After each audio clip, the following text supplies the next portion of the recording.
770. Mataas pa rin kumpara sa binayad mo sa 9,815. So,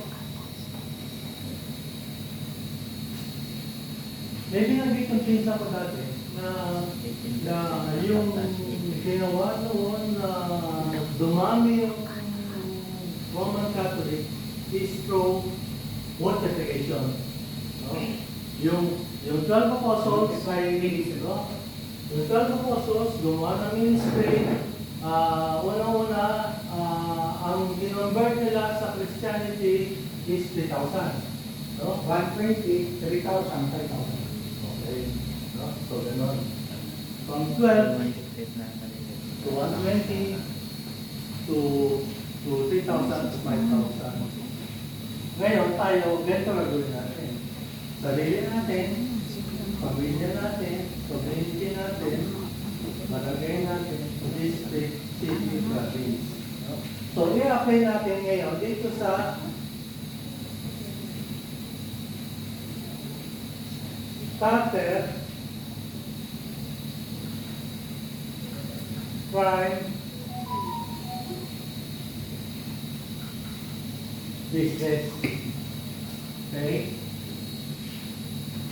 So, sumali ka sa starter, magdala ka na 10, ang kita mo dito is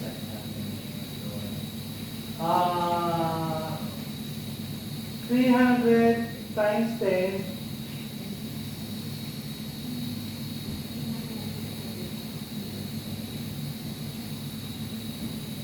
3,000.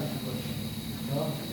Tapos, 200 times 5 equals 1,000. So, 4,000. So, sa puhunan mo na 1,688 na ibinalik ka sa iyo dahil yung produkto is 2,020. So, may ROI ka na. Sa produkto pa lang, may return of investment ka na. Pero dahil sa kinalat mo, itong average sa pamilya mo na 10, meron kang 300 na direct referral bonus times 10, 3,000. At 200 sa binary pairing. Ibig sabihin, bawat pair. Kaya 5 lang. 4,000. No? Ngayon, dito sa prime, 500 times 10, 500 kasi yung kanyang direct referral bonus.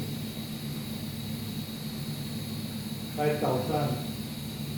Then, 800 times 5 equals 4,000. So, dito, 9K. No? Sa puhunan mo 4,888 na ibinalik sa iyo.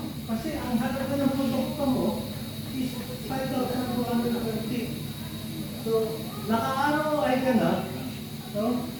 Ngayon, ginawa mo sa ikalat sa pamilya mo itong RDB, ito yung kita mo.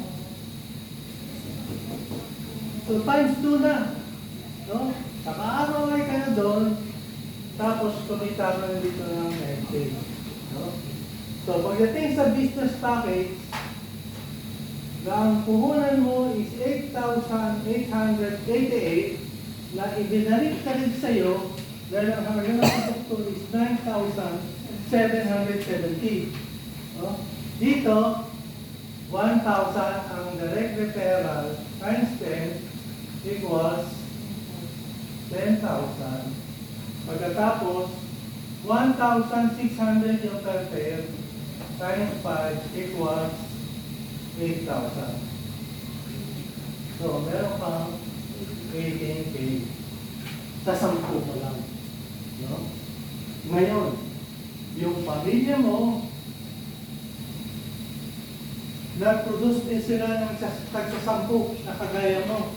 Siyempre, kung ano yung ginaya mo, kung ano yung ginawa mo, ituturo mo doon sa 10 na